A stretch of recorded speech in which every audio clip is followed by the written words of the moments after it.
chat, see if there's any questions. You let me know. Well, we're good to go. I can see it. Yep.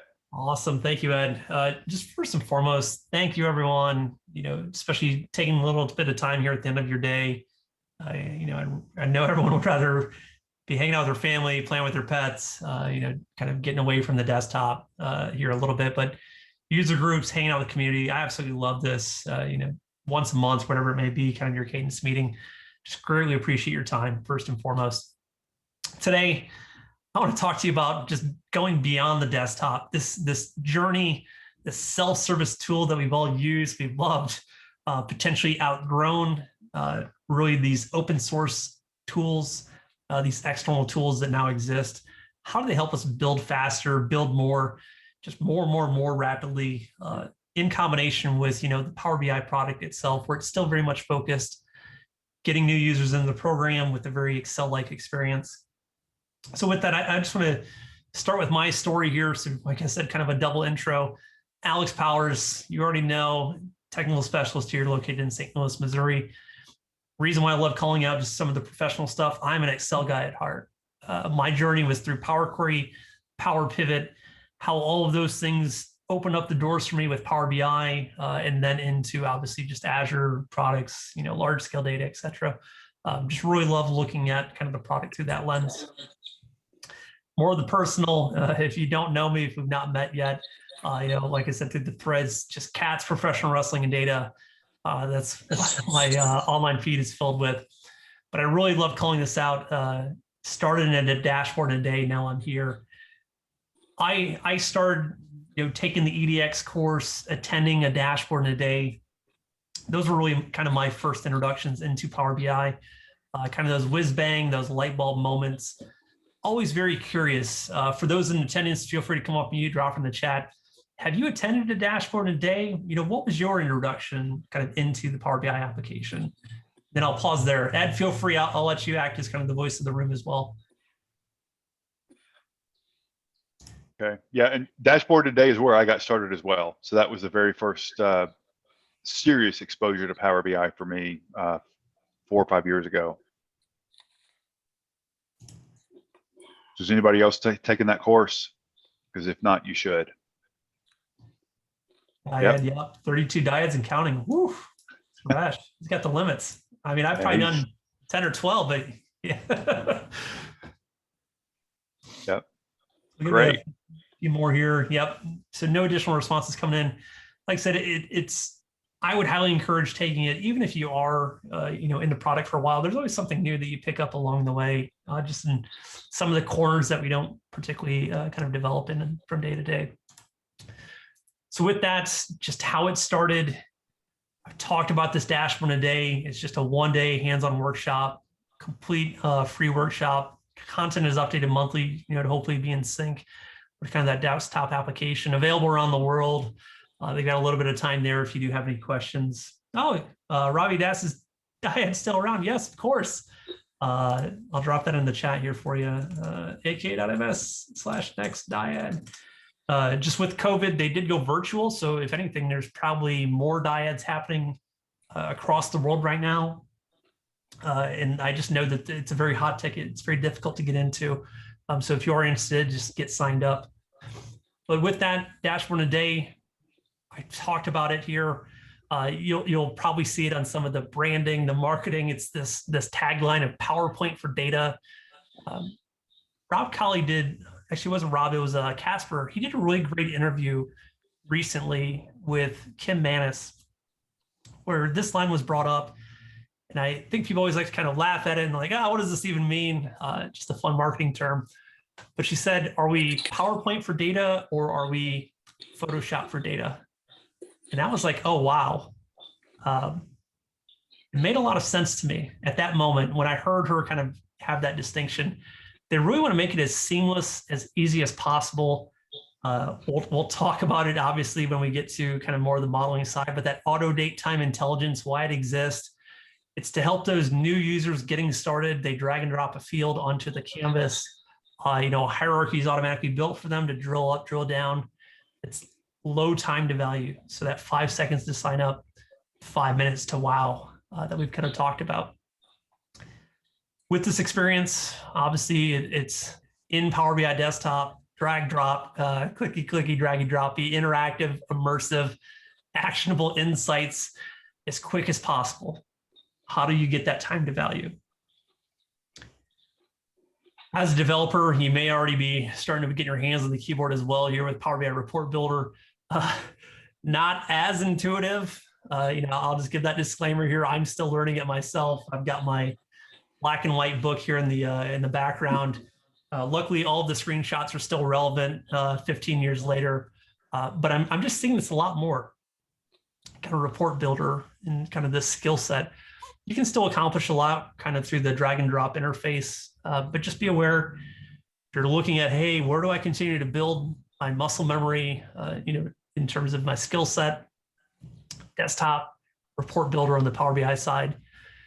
As an Excel user at heart, I love the full flexibility of an Excel worksheet, having a pivot table, if I need to use some maybe cube values, drag and drop, connecting to your Power BI data set here now as well.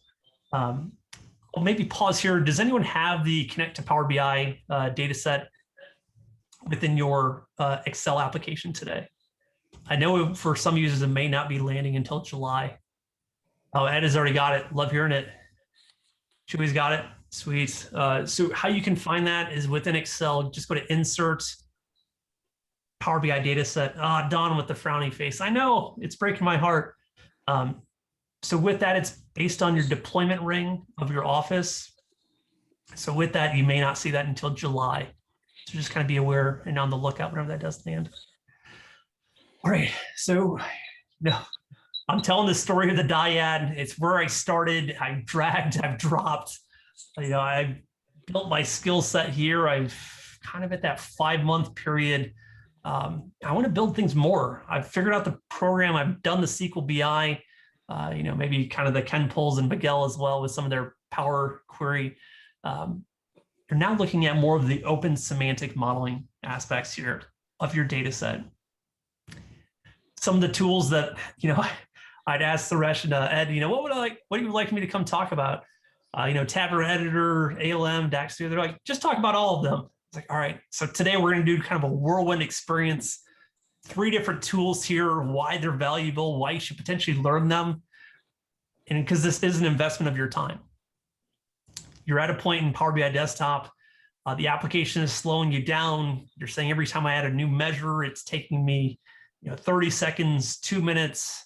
Anytime I make a change, just waiting for these updates. These external tools that are available, just a huge time saver for you. So hopefully I can convince you of that kind of throughout the remainder of the session.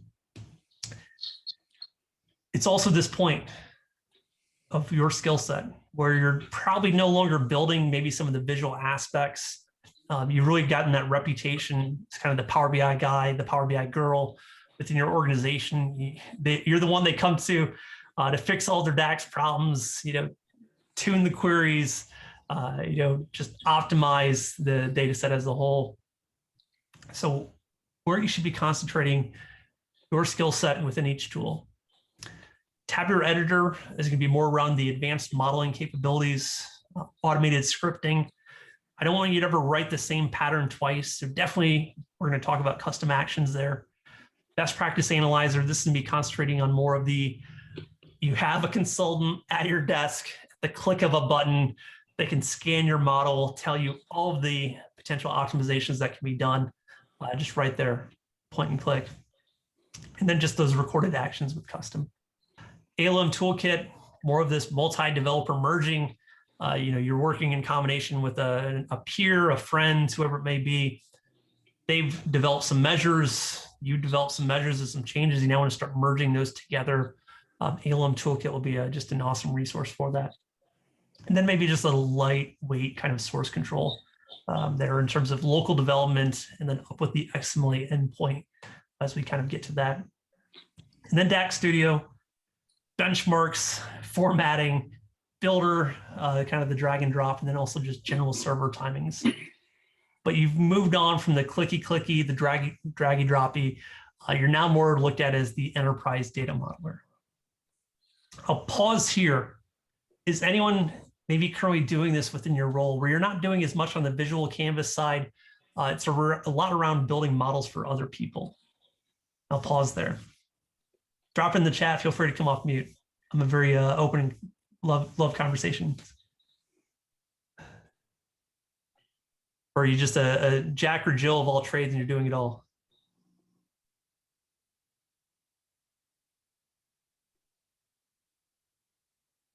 Full spectrum. Love hearing that, Bruno. Yeah, I kind of have to do it all when you're with a small company. Are you able to kind of get the external tools within the door? Is there less restrictions on the IT install? Like, how does that kind of story look? Yeah, that's the biggest issue I've seen. The larger the company, the harder it is to get these tools installed, especially the ones that don't have a an enterprise certificate or whatever, and you get the warnings in Edge or whatever that it's a unsafe download. So the smaller the company, the easier it is to get these in the door. Yep. I love kind of comments are starting to come through, especially around the install. Dawn, kind of her comments here now. Looking at the portable versions for our company, as Ed, you had just kind of alluded to as well, the digital signature, which says yes, this developer is certified, for the trusted kind of install kind of through the Microsoft process. Tabular Editor and DAX Studio are, and I believe ironically, ALM Toolkit is not, even though it's developed by a Microsoft resource. But hopefully they're going to get that updated here soon. Chewy, he said, it was a bit hard to get through for them. Were you able to get that successfully through, Chewy? Yeah, I would just love to kind of ask and kind of share that knowledge with others, if that was the case. Digital signature helped out. Awesome. Sweet. So from ETL to DW, all the way to dashboard design, going through governance and deployment framework. Yep. Kind of doing the full gamut. You're a full stack BI developer, Bruno. That's awesome to hear. Just what I'm seeing, a lot of kind of this golden data set that people are now talking about, this enterprise semantic model. It's more of the enterprise data modelers themselves. They're building kind of this full scale. They manage the integrity of the solution, kind of the CI/CD as well, and then kind of the performance optimization. And this is kind of that big vision. If you hear me talking a lot about kind of the quick creates, the point and click, drag and drop, just visual interfaces that people are building on top of certified or promoted data sets. This could be a lot of what the future looks like. One team who specializes in the model, another who's a little bit more on kind of the visual storytelling side. I don't make ugly reports, but I don't make the prettiest ones. That's just my disclaimer right off the bat. Looking at people like Miguel, kind of Myers, and then also Chris Hamill, the outputs that they have are just incredible. I try and copy and paste as much as I can. I just got the Reed Havens class as well to try and bolster those, but I'll be very transparent. That is not my strength. I'm a lot more on kind of the data modeling side where I'm going to look at the performance. I really want to kind of dig in to kind of those elements. But this is a little bit of what the future looks like. So kind of moving past that dashboard in a day, maybe you're at that 5-month period and you've already advanced to all the deep-rich feature sets, or maybe you're at that 5-year or saying, hey, I'm a lot better. I can do a lot faster kind of on this side. So with that, let's just kind of jump right into external tools. So I'm going to go ahead and pull up my Power BI desktop here now. No canvas, no nothing here. I love these watermarks though, just drag and drop and you're up and running. So right off the bat, if you're not familiar with external tools, Power BI probably has some of the best help menus that I've ever seen. So if you go to the help tab, obviously guided learning training videos, these will all take you out to Microsoft documentation. But here in the community subgroup, if you click on the external tools button, this will take you out to Microsoft official documentation of just the various products, kind of their benefits. So especially if you're trying to get these into your organization. Oh my goodness, look at that new image. I love that Power BI .tips. So right here, it talks about some of the various tools. Oof, this has expanded quite a bit since just an hour ago. So Tabular Editor, DAX Studio, ALM Toolkit, trying to tell the story about why they're important within your organization. Did they remove it all? They did. Ah, all right. Well, then I need to get some updates here for everyone. It goes through why each one of these 3 tools is important, apparently just to learn more. Click now and kind of they're reserved. And this will take you out kind of that splash page. Just know that Tabular Editor does have the digital signature. So this is kind of an easier one to hopefully get through the gates. Here on DAX Studio, once again, a digital signature was paid for by the SQL BI guys. I think they recognized that it was just way too beneficial to not have in a lot of organizations, and especially a lot of their training material, kind of leveraging this tool as well. All right, so let me close out of that. If you're trying to champion it within your organization, come out here, hopefully copy and paste. If it's not fully telling the story for you, always reach out to me on Twitter or LinkedIn. Always happy to get as much information for you as possible. So I can help you with that case. Cool. So let's drop out of that. We're going to kind of fly through here. Power BI workshops. If you've not maybe attended one of my sessions or you're just kind of curious in any one of these, I'll drop it in the chat. All self-paced. You can come out here. You can kind of learn just from a top to bottom reading.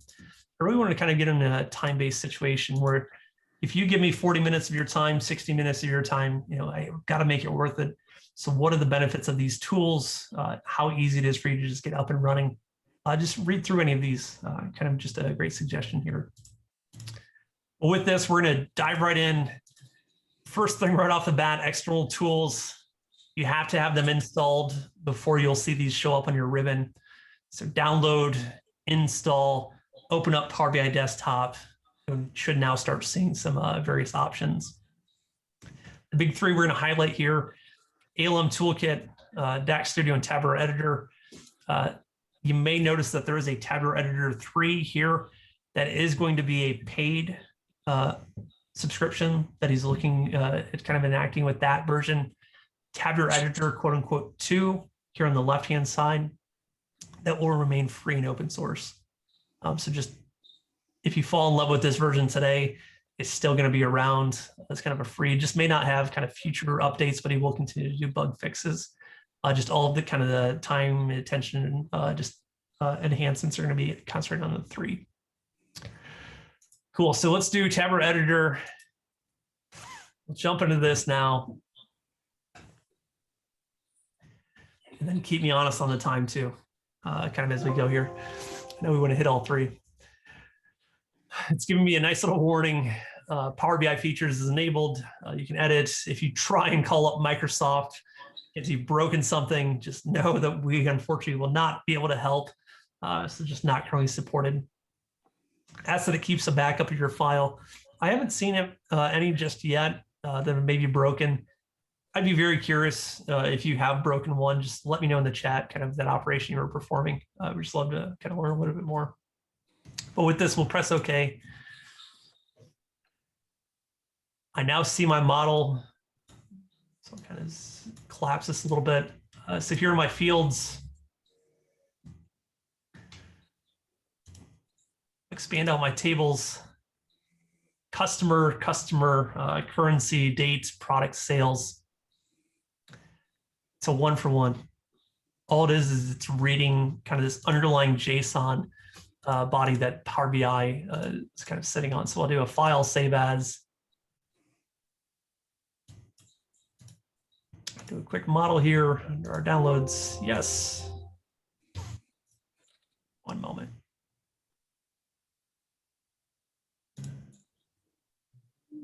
So we're going to open up this file.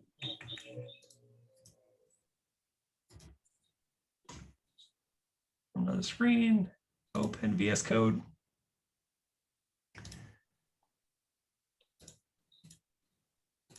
Very cool. So we've got Visual Studio now. We saved out this binary model.bim file. So Power BI, all it is, at the tabular object model layer, it's just a JSON file. So JavaScript object notation. Here is the name of my file. Here is the current compatibility level of that analysis services database engine that it sits on top of 1540. analysis services at 1500, kind of calling out your Power BI V3. My tables, our customer name, like we just saw, columns. Here's my customer key. Here's my data type. Here is kind of maybe a unique GUID format, strings, etc. Yes, if you absolutely wanted to, spend a long weekend writing these out by hand, making edits to this JSON body, you can, but I would not recommend it. That is why these external tools are so fantastic. They're able to read this structure, provide it to you in a graphical user interface. So then that way, if you're wanting to do kind of these edits, like we talked about, maybe automation, kind of merging as well, all you're doing is you're just kind of doing transformations, if you want to kind of use the Power Query term, against this underlying JSON body. So kind of a metadata management here now. So let's talk about just the benefit right off the bat with Tabular Editor. It's this analyst, it's this consultant that is sitting right at your desk with a rich 20-year history of analysis services. So with this, here at the very top tools, you can do a manage BPA rules. And you can load in rules. Power BI blog, they just released just a full collection of all of this knowledge kind of put together by one of the Power BI CAT team members, Michael Kowalski.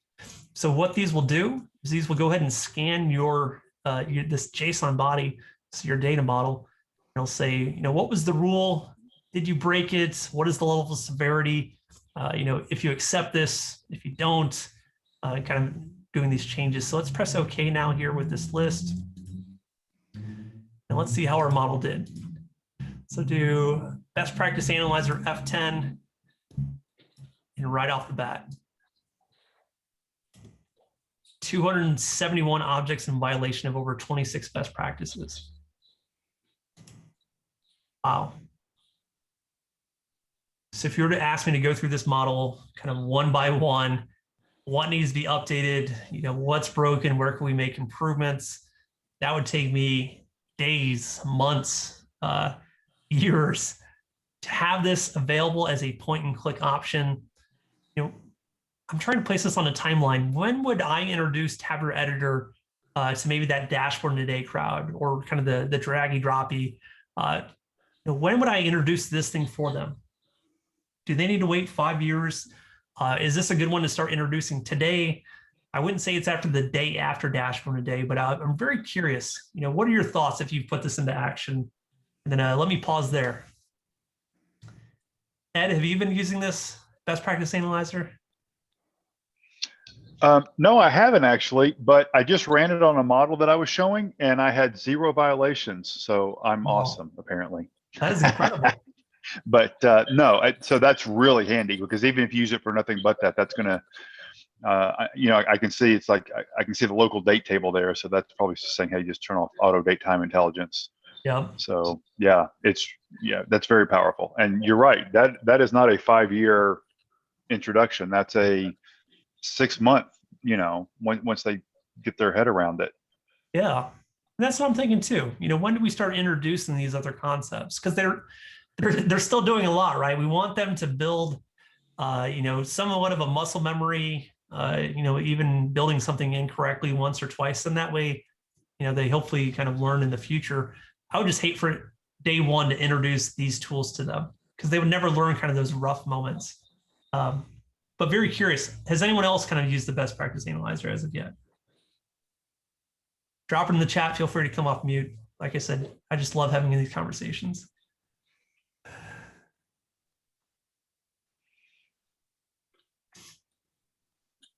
Awesome. Well, then not yet. Chewy, hoping start putting this in action.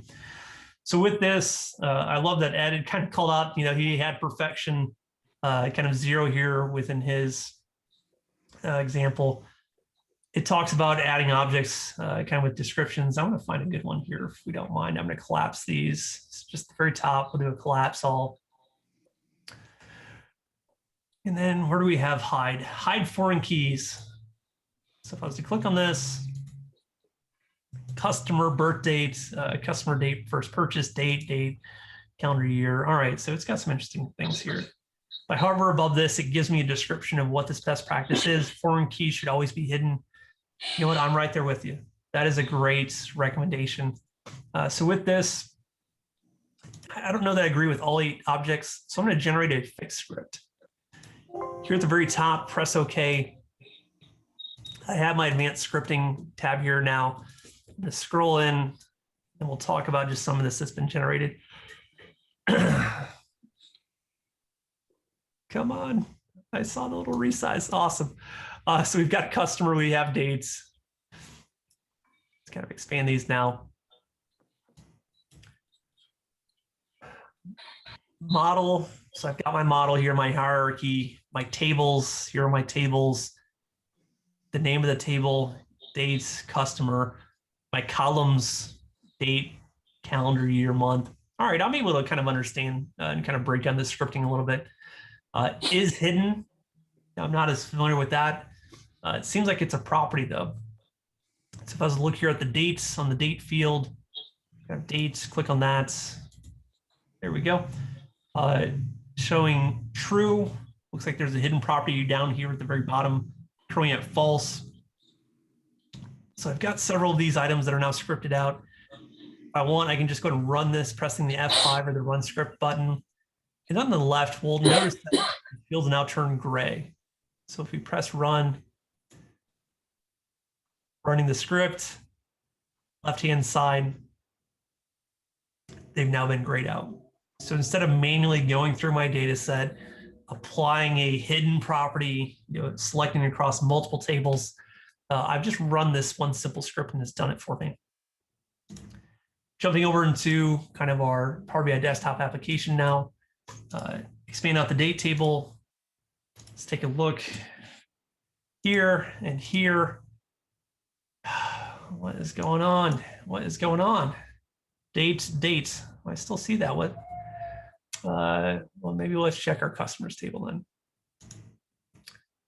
Customers, birthday, date, first purchase. I still see them. That's right. We've made changes to that JSON body. We've not written those back to our Power BI desktop file. So all we have to do is press the floppy disk icon. I still laugh every time I say that, just because I know there's someone in the audience that goes, what's a floppy disk? So with this, I'm going to press this, Control S if you're a keyboard fan.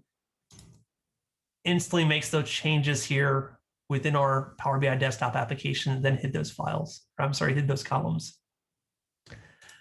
The goal of best practice analyzers is not to get to 0. It's what is the acceptable level of violations that you feel comfortable with. There could be some big ones where you're saying, hey, for my users around me, especially if you're kind of working within a team, these are the ones we cannot break because they will just bloat our model, especially like this auto date time, etc. We want to make sure that all of these are corrected before we publish our content. So figure out which ones are valuable, which ones you can kind of let slide. But once again, the goal isn't to get to 0 if you don't have to. That's just a very rigorous process. But here again, I'm talking about the scripting. I'm talking about just automation using Tableau Editor. So samples, I'll go to tutorials. He's actually got a few built in here for us. So loop through all selected columns. Let me clear this out. Here we go. I'll do it again. Loop through all selected columns. So for each var column in selected.columns, we can do a for each loop.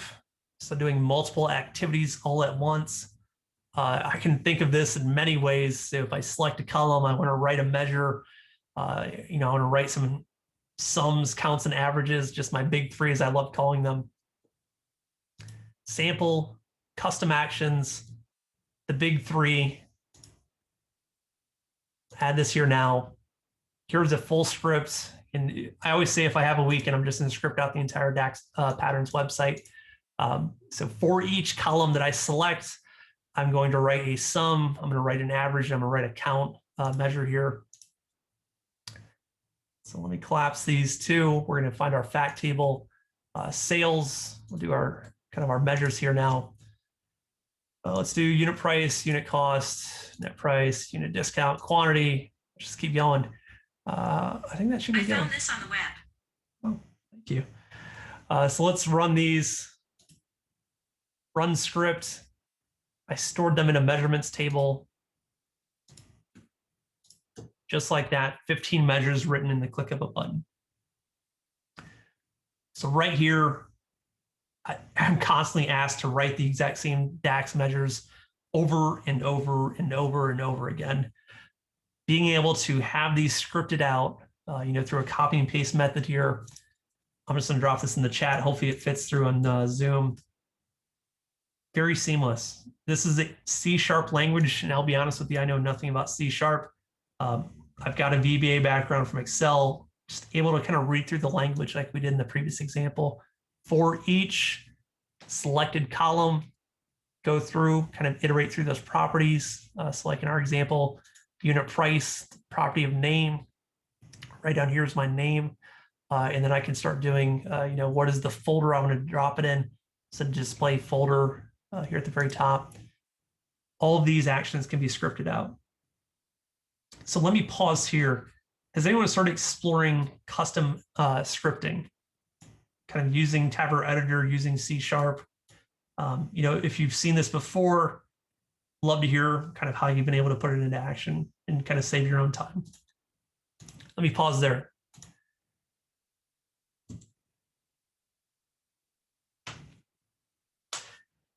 Ed, how about yourself?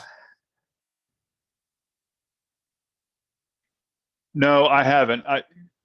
Tabular Editor is the one external tool that I haven't spent as much time with as I wanted to, which is why I'm in this session, because I'm kind of comfortable with DAX Studio, but Tabular Editor is one that I've got to get into. Yep. So if you and me were sitting down at the desk and we were thinking about our DAX measures, we click on new measure, we feel that slow, sluggish experience.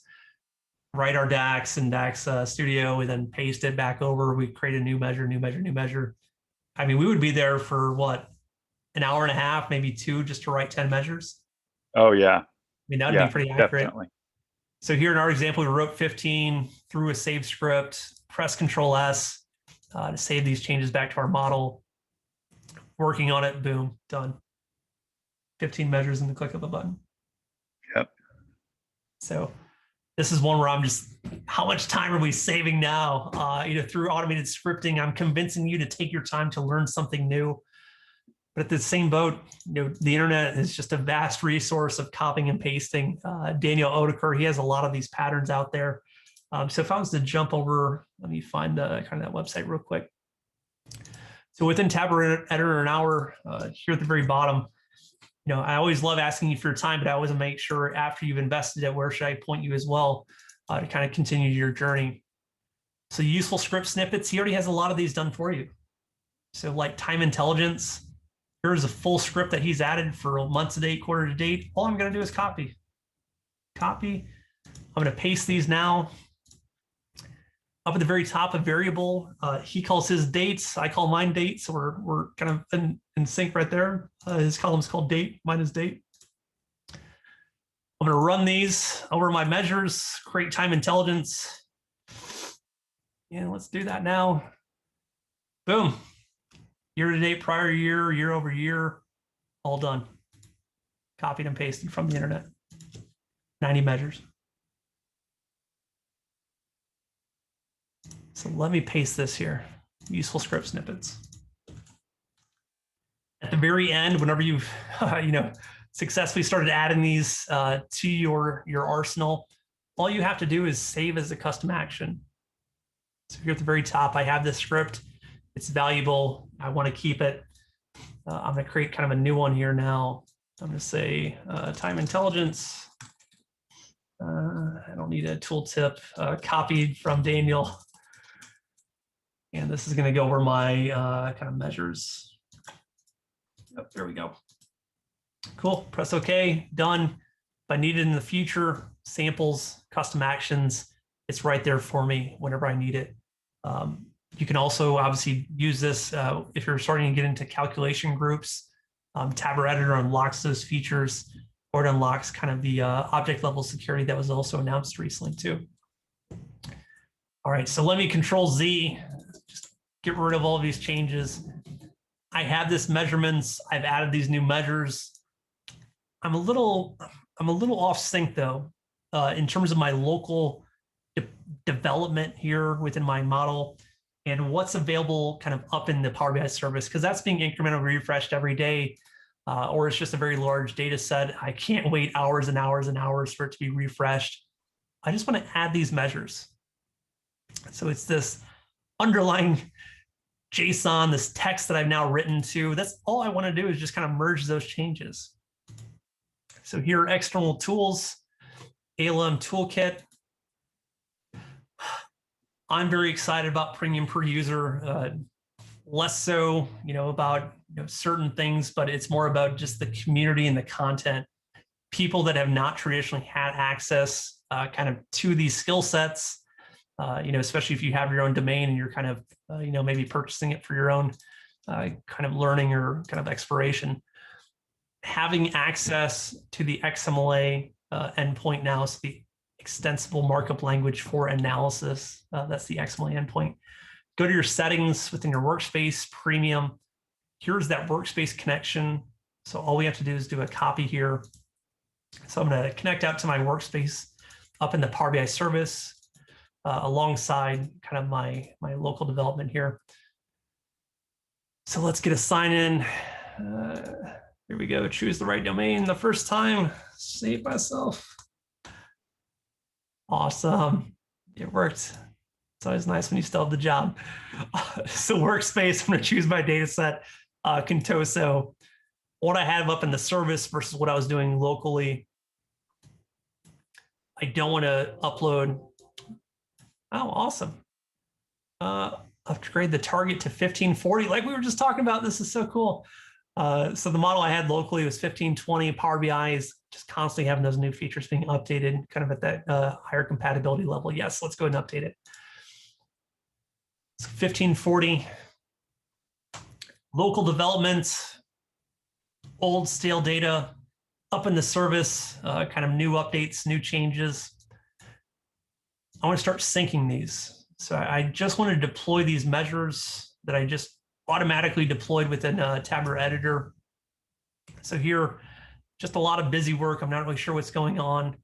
I kind of see a lot of these local date tables. I think Ed called me out on it as well. There must be kind of an auto date time in this file. So let's do that here.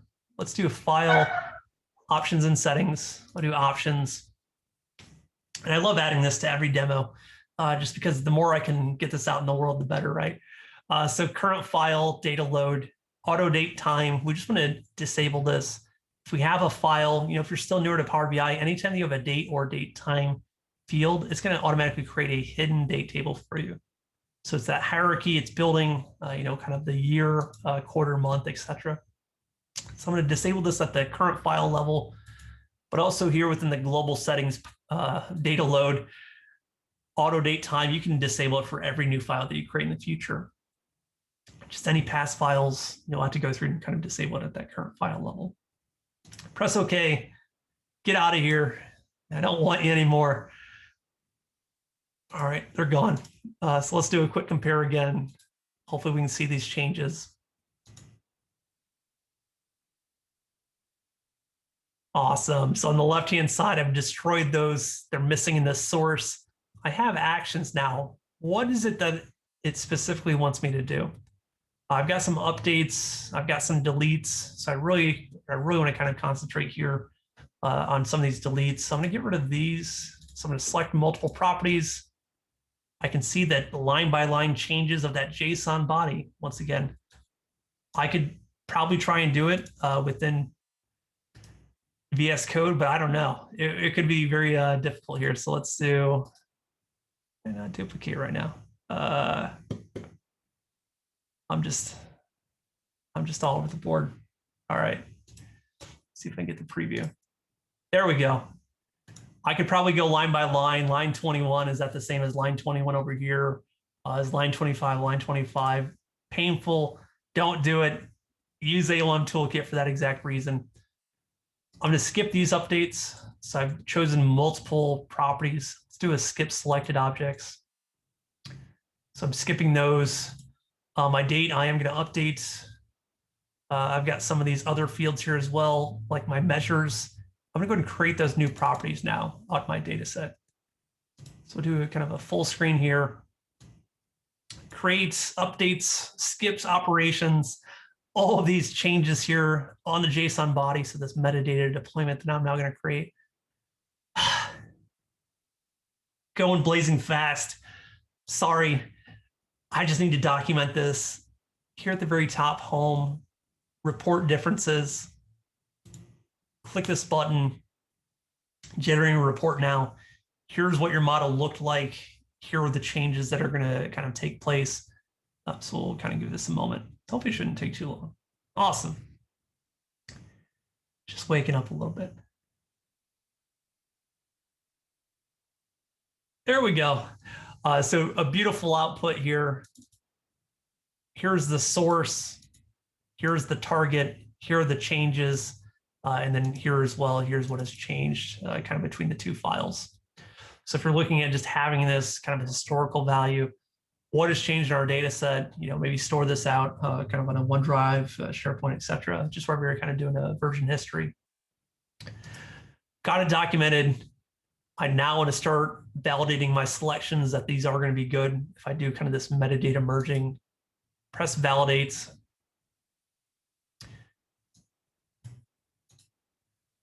Yep. Gone through each one. It's telling me exactly what it's going to do. Some of my tables, they're going to delete these virtual tables for that auto date time. It's going to update some of the metadata here on the date, product, and sales, just where I was making some changes.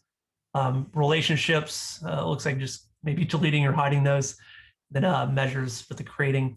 No warnings. I'm not going to break anything, so that's always a great sign. Press OK. Give this a moment here. It's going to ask me just to update. Here at the very top, home, update. Are you sure you want to update the target? It's giving you that one last chance to kind of back out if I need to. So let's check our Contoso file. We'll do a create report. If I remember here, sales, I do not have my measures currently deployed. Update the target, yes. Committing the changes directly via that XML endpoint. Just metadata deployment only.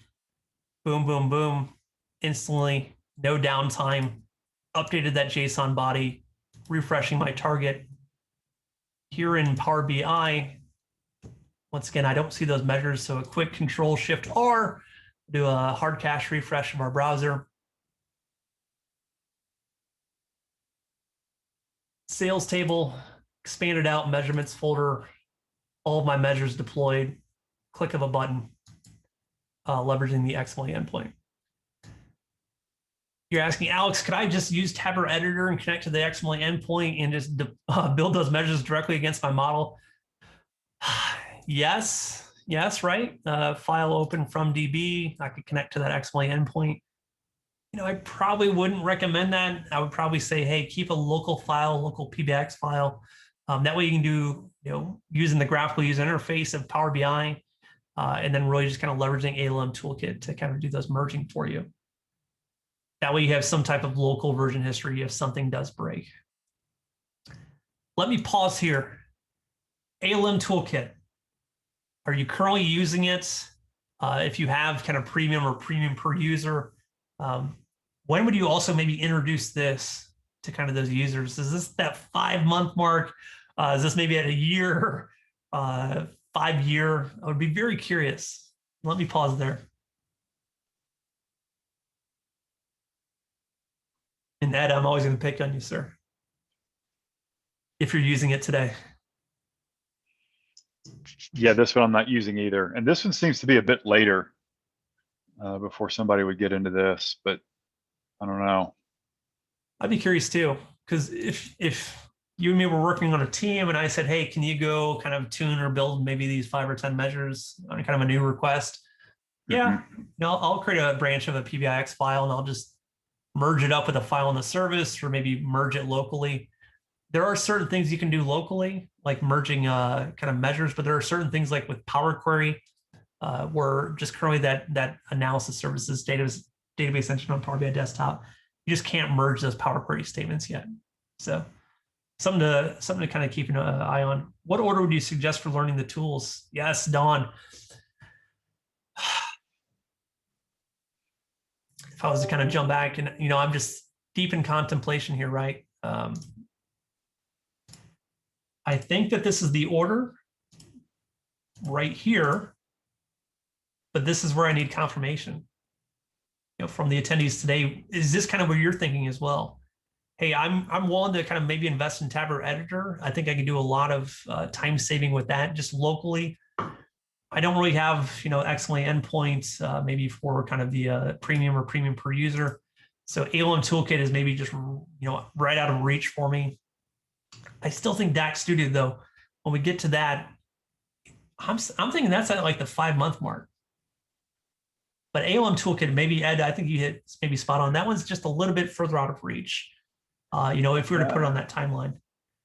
Yeah, I guess it depends on what you're using it for. I learned DAX Studio first, and the reason is when you're building a measure, you cannot see the tables that you're creating in the measure. Yep. But with DAX Studio, you can.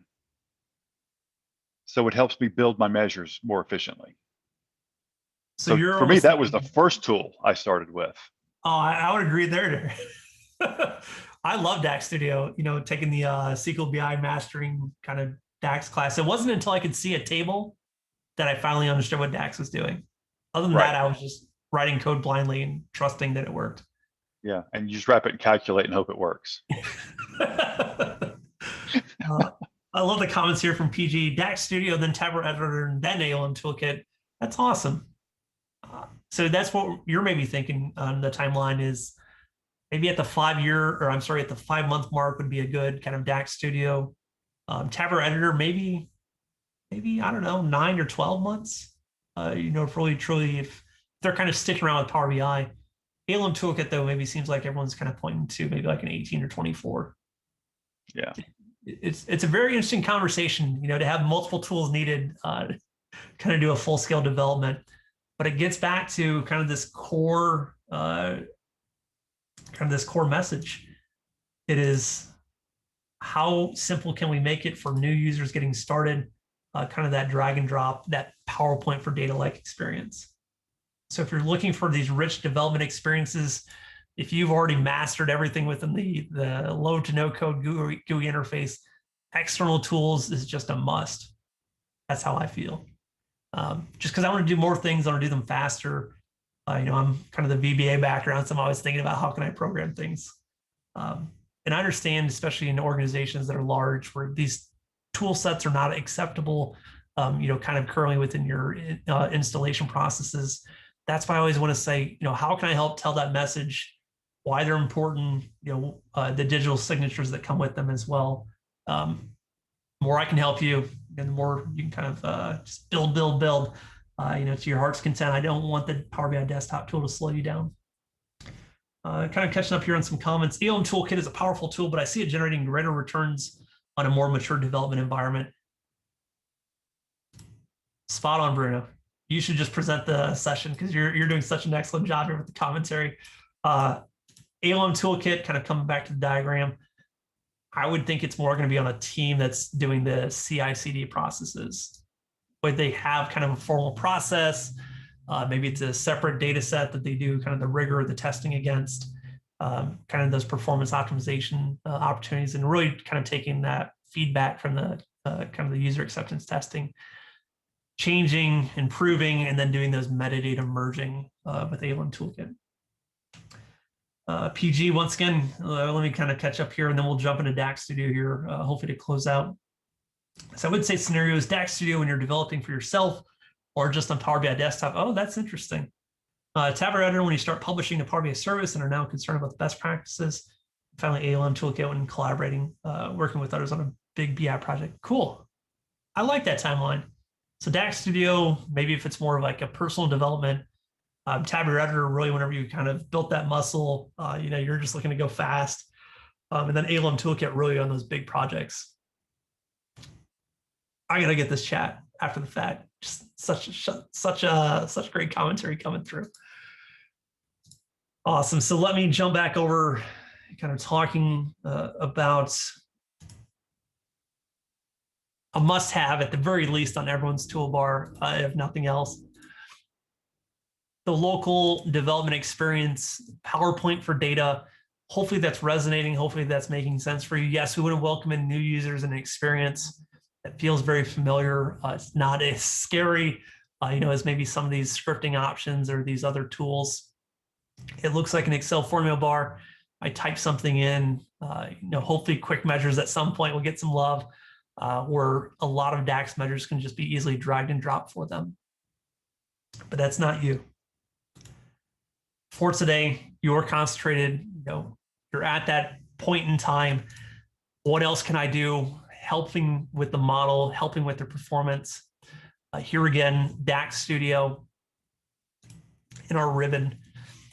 This will now open up just kind of an editor here now. More of a view experience. You cannot do any write back to the data set. So it's just going to be kind of a one-way class here. Left-hand side is our model. When zoom in, not too far. Hover above the compatibility level, like we were just talking about, that 1540. It's showing me that here as I hover above my model, all of the tables. So once again, all it is it's reading that Tabber object model hierarchy. So that TOM that Power BI sits on top of. Expand out my tables, drag and drop here with the interface. Everyone's favorite statement. Hopefully at this point, just a simple evaluate.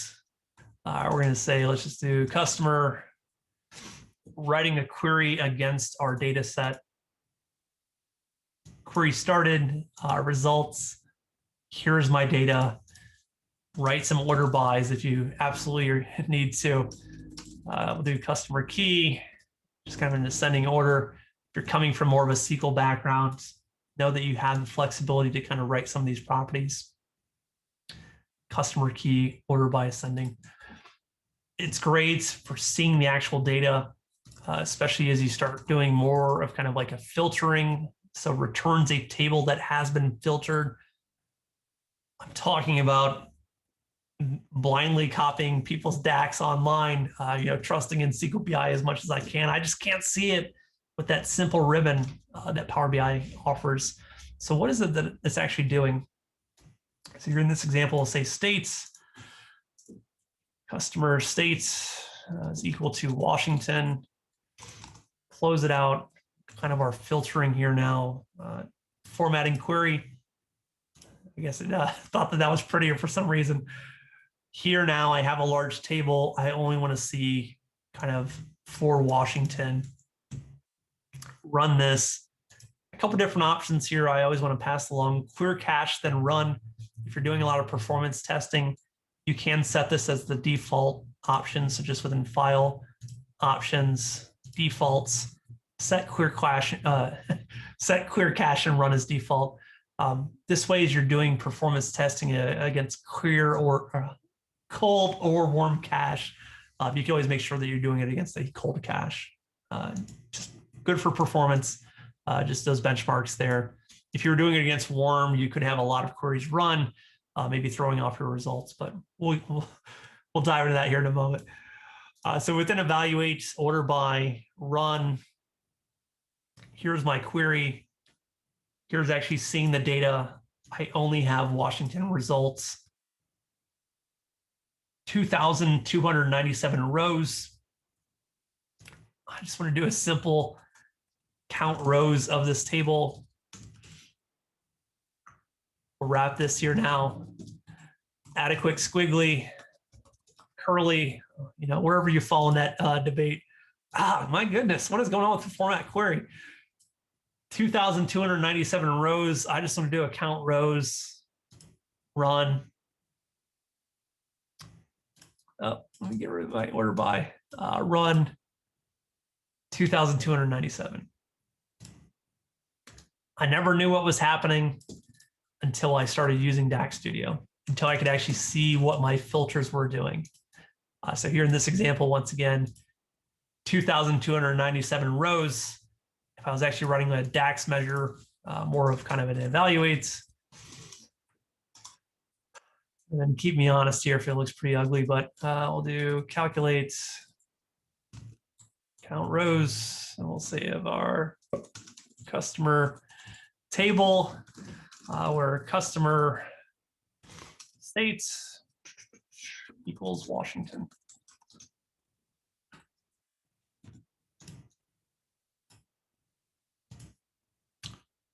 $2,297. $2,297. This means nothing to me right here. I could never see the data. I never knew what it was doing, what it was happening. I would just blindly write this in Power BI desktop, and I just hoped that it was actually filtering that table, that column for that result. It wasn't until I could use DAX Studio where I could start seeing the results that it really started making sense for me. So if you're not using this tool today, if you're someone who, I got to see the data, I've got to have my mind's eye to actually wrap my head around this, fantastic benefits of kind of leveraging this tool. I talked about kind of some of the other aspects here. Server timings here at the very top, home. At the far right here, we can do our server timings. This will tell us how much is spent currently within both the storage engine and formula engine. So if you're spending a lot of time here, let me kind of jump over into DAX Studio in an hour. So server timings. Pull up this diagram. You're gonna be like, what is this octopus that you're showing me? It's this is maze, all these arms. So your client application, so think of like a Power BI desktop or a kind of an Excel. Power BI generates a DAX query where an Excel application generates MDX. From there, it will go through a query parser to determine which application, which formula engine do I need to go into. So if I was using Excel, it would jump over to the MDX formula engine. It would then jump back over to the DAX formula engine, over the Vertipack storage, back, forth, back, up, done. Very interesting here, the path that it chooses. With Power BI though, it's going to execute that DAX query. So it's going to go down to the query parser. It's going to take a quick peek at the DAX formula engine. It's then going to jump down to the storage engine, kind of looking at that table. If I have the data already available within a cache state, so that warm state, I'm just going to go grab those results. I don't need to do some additional heavy processing. But if I'm writing something that is way too complex, I'm going to leave the storage engine. I'm going to take that data up back into my formula engine. So if you're stuck in the formula engine, if you're seeing a lot of time in that area, your DAX measures are just taking a long time. You really want to get back to the storage engine for a lot of your your formulas there. So in this example, I'm just going to copy this here real quick. DAX Studio in an hour. All of this is available for you. I'm going to run this statement. So I have a customer table. I want to go against my related table of sales. I want to find those that are not empty. So let's just run this here. Run. It's already yelling at me here with this big, bold select count callback ID highlighted in yellow. Telling me how much time I'm spent in both the storage engine and the formula engine here as I'm kind of looking at my benchmarks. How I could maybe write this again, very similar, using a calculate table now. Evaluate, count rows, calculate table. Just tell me the customers where they had a sale. I don't need any of this complex kind of DAX query. Run this. No black call out here, greatly reduced here in terms of the total duration. Still a little bit of time in the formula engine, but it's just a very small query. You can see kind of the differences here. With this though, we would want to go to the advanced, and we really want to trust kind of the tool here now. So evaluate, so I'm going to select this one. I'm going to run a benchmark, run the query a given number of times against a cold and warm cache. Press run. It's going to execute this query for me 10 different times, 5 in cold, 5 in warm. It's going to tell me, hey, you know what, this is optimal. it can be trusted. Here are kind of the results. If it was wildly skewed, then hey, maybe I need to look at some tunings, especially if it was just maybe in the kind of the favor of the cold. Total duration, kind of average. Let's go to the details.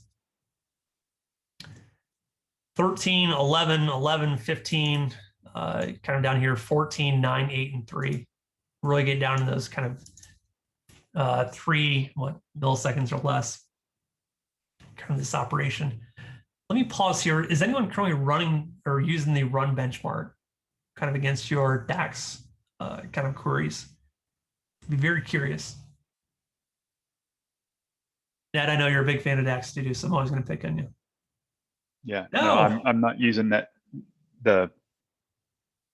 I've used it to evaluate whether, if I have a measure that's running slow, but I've never delved into it at this level of detail that you're working on right now. And especially if you have kind of those yellow callbacks or anything else where you hit your head against the wall and you're saying, I can't come up with anything else. Is this a really good issue worth solving? If I kind of run this benchmark, what is the actual kind of final output whenever it's warmed up? How I would kind of traditionally maybe approach kind of solving problems. So details 31, 16, kind of at a cold state, at a warm, I'm kind of down in the 10s, 11s. I can live with it. It's not going to be that wild, kind of in 31 or above. That's why I kind of enjoy it.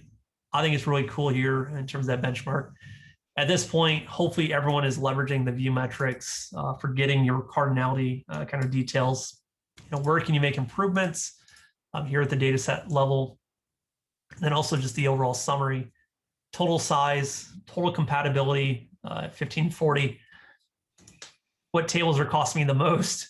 What columns? Here in this example, I have an online sales key. I mean, taking up what? Almost 11, if I was to round up, % of my table. If I go to my sales, delete that online sales key, I'm not using it. It's not needed. It's at a low level of grain.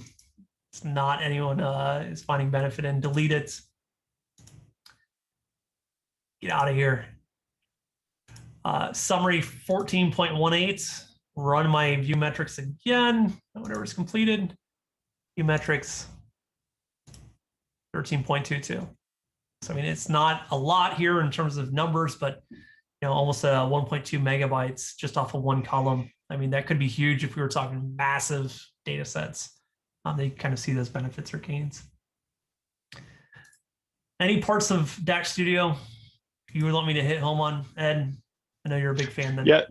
Yeah. So the row integrity violations column is a column I use all the time because that helps you avoid the dreaded blank row or the blank value in your table. So you don't have any in this model, but anytime I see that red number, I'm like, okay, I know exactly where to go and figure it out. But I'll tell you something that I've seen somebody use it for. They thought it was the best use of DAX Studio, which I would disagree, but it's very nice. When you're running these queries, you're running them to the screen. You can just as easily export the entire model to an Excel file or a CSV file. Yep.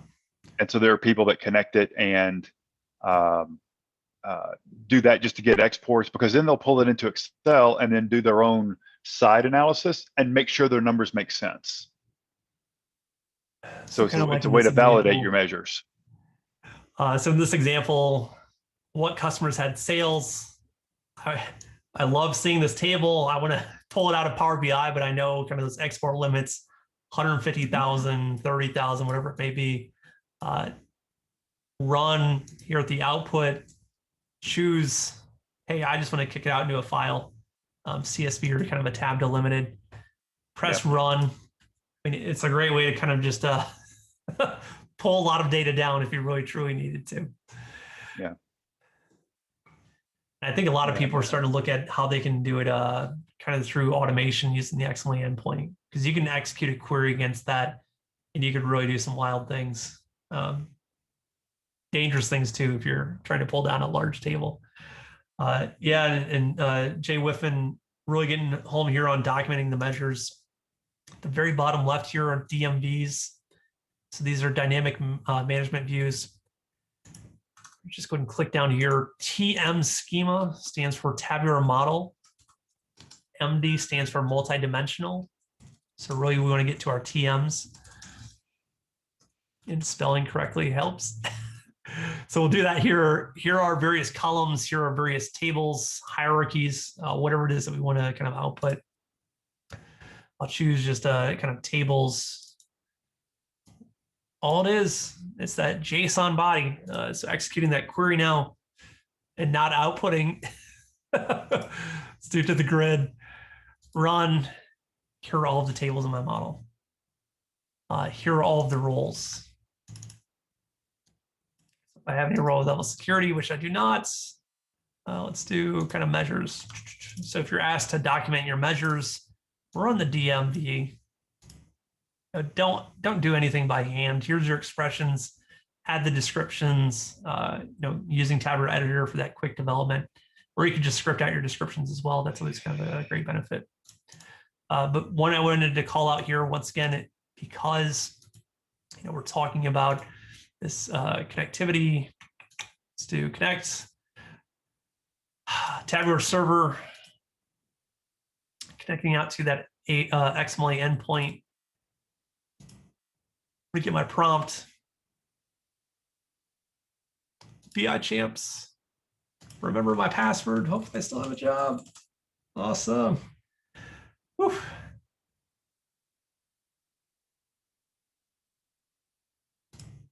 Did I connect?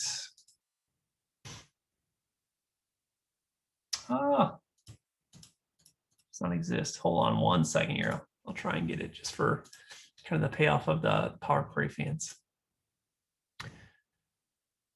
Premium, explain endpoints, grab it again.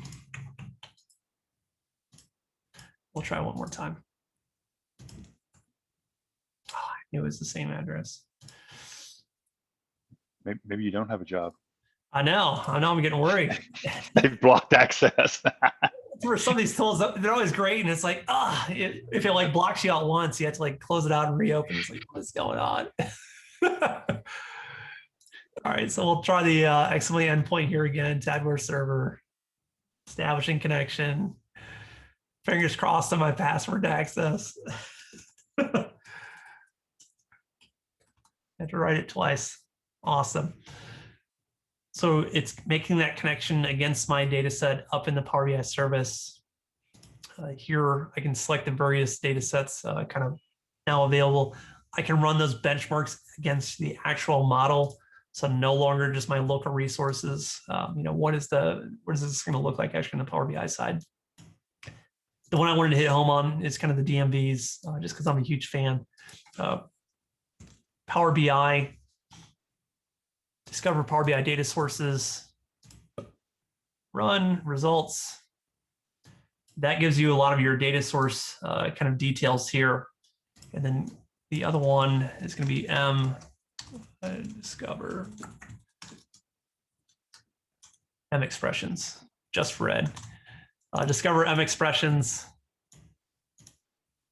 documenting all of your Power Query. Oh, that's awesome. From up in the service.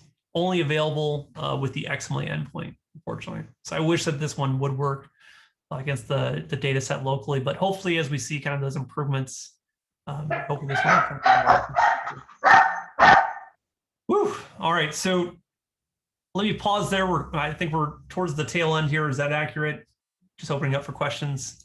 Would that be helpful for everyone? I know we went through a whirlwind of 3 tools. So if there's anything I may have missed, anything you want to kind of ask, I'll kind of leave that time.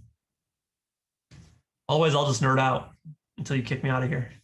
Yeah. So in the spirit of full disclosure, I figured out that in my tabular editor, I didn't have any rules set up for best practices. So I figured out where they were. I downloaded them, and my models are not perfect. So I have some stuff I have to go clean up. Apparently, when you install it, the rules are not installed. They're not. So Microsoft made their own custom. It's out on the blog. So I'll make sure to drop that. But for anyone that has kind of tabular editor, all you have to do is copy that. And anytime you run this, it'll go out and download kind of that rule file. from the Microsoft GitHub. It'll add that to a local path. So if I run this here now, it goes out, downloads any updates, stores them locally. I then run my tools, best practice analyzer, BPA rules. I'll do that one first. It's stored on my local machine, so local user. But if you wanted to make your own, if you have peers that you're working alongside and you have your own rules, maybe it's a table name consistency, making it point to a local machine, a local path, maybe it's a SharePoint address, whatever it is. I'm kind of adding those here. Maybe it's that URL. Work collaboratively together. Have that consistency within your model. And it doesn't have to be Microsoft's recommended approaches either. Kind of in our example, you can just go out and download them, get a 25-year consultant at your desk and the click of a button. But absolutely, if nothing else, best practice analyzer would be one thing I'd recommend taking away from tonight. Yeah, so after running that script, I went from 33 errors to 209. So now I have a lot of work to do. But it's finding that healthy balance, right? Like if it works, it's acceptable, people are happy, like move on to the next problem. It's always no, and it's I'm all about best practices. So that's great. That's awesome.